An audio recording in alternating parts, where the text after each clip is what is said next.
మొత్తానికైతే India versus England ODI series అయిపోయింది. టీ20 సిరీస్ అయిపోయింది. ఈ సిరీస్ ఇండియన్ టీంకి పెద్ద wake up call in white ball cricket.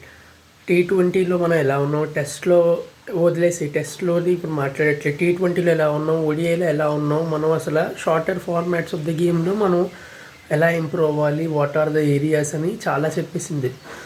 ODI మ్యాచ్లో కూడా ఫస్ట్ ఓడిఐ తప్పిస్తే సెకండ్ మ్యాచ్లో వి ఫాట్, కానీ మనం అంత అనిపించినట్టు ఈ సిరీస్ అయితే మనం పర్ఫామ్ అయితే చేయలేదు, అది ఫ్యాక్ట్.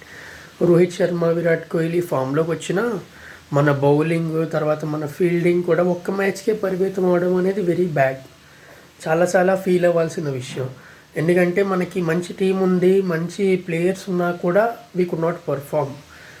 ఎక్కడ ఇది తేడా కొడుతుందంటే సెలక్షన్ కాల్స్ నుంచి, తర్వాత బ్యాకప్స్ లేకపోవడం దగ్గర నుంచి, తర్వాత మిడిల్ ఓవర్స్ అండ్ కాంబినేషన్స్ మనం సెట్ చేయలేకపోతున్నాం.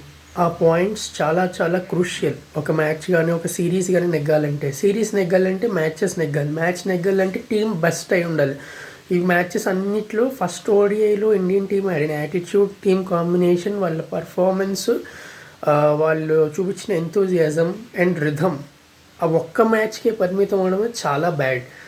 ఎందుకంటే ఇంత బాగా ఆడినా కూడా ఒక్క ప్లేయర్ నేను చెప్తాను, captain Shreyas Iyer. T20 series మొత్తం ఆడాడు, బాగా ఆడాడు. తను ఎలా ఆడగలగో అలా ఆడాడు. అది మాత్రం గ్రేట్ పర్ఫార్మెన్స్ అని చెప్పాలి. మిగతా కాల్స్ చాలా ఉన్నాయి అక్కడ, హార్ష్ కాల్స్. సూర్యవంశీ వచ్చాడు, సూర్యవంశీ ఏం చేశాడు, బిగ్ క్వశ్చన్. నెక్స్ట్ సిరీస్కి ఉంటాడా, బిగ్ క్వశ్చన్. జింబాబ్వేతో ప్రెప్ సిమ్రాన్ క్లిక్ అయితే సూర్యవంశీని తీసేస్తారా, అది ఒక big question. And Rohit Sharma, Virat Kohli future ఏంటి ఇప్పుడు మనకు వచ్చేసి కరెక్ట్గా 3 టీమ్స్తో ఓడిఐ సిరీసెస్ ఉన్నాయి. ఒకటి వచ్చేసేమో వెస్టిండీస్, నెక్స్ట్ సెప్టెంబర్లో స్టార్ట్ అవుతుంది. తర్వాత న్యూజిలాండ్ వెళ్ళాలి మనం, నవంబర్ డిసెంబర్లో ఉంది. తర్వాత శ్రీలంక కూడా ఉన్నారు. ఈ 3 టీమ్స్తో రోహిత్ శర్మ, విరాట్ కోహ్లీ అడుగుతారా, ఆ సిరీసెస్లో ఉంటారా? వెస్టిండీస్, శ్రీలంక ఏమో మన దగ్గరికి వస్తున్నారు. తర్వాత మనం న్యూజిలాండ్ వెళ్ళాల్సి వస్తుంది. New Zealand is one more foreign tour మనకి. అక్కడ టీ20s ఉన్నాయి, ఓడిఐస్ ఉన్నాయి. అక్కడికి రోకో వెళ్తారు.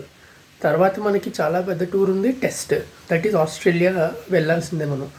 సో 2027 కనుక మనం ఇంపార్టెంట్ అనుకుంటే రోహిత్ శర్మ, విరాట్ కోహ్లీ నుంచి ఏం ఎక్స్పెక్ట్ చేస్తున్నాం? బెటర్ స్ట్రైక్ రొటేషనా, బెటర్ ఇంకా కన్వర్షనా, లేకపోతే అటాకింగ్ బ్యాటింగా, లేకపోతే ఈ లోపల మనకి ఇంకెవరైనా మిడిల్ ఆర్డర్ సెట్ చేసే వాళ్ళు కావాలా? Are we calling Hardik Pandya back? Are we calling Ravindra Jadeja back? Are we calling Mohammed Siraj back? Are we calling Mohammed Shami back? And Bhuvneshwar కుమార్కి ఏమన్నా ఛాన్స్ ఉందా? చాలా చాలా పెద్ద క్వశ్చన్. ఎందుకంటే ఇప్పుడున్న బౌలింగ్ కాంబినేషన్స్ కానీ, మన మిడిల్ ఆర్డర్ కానీ, బ్యాటింగ్ కానీ, బౌలింగ్ కానీ మనకి దొరకట్లేదు. Because we are missing Hardik Pandya, we are missing Ravindra Jadeja. Crystal క్లియర్గా ఉంది ఇది.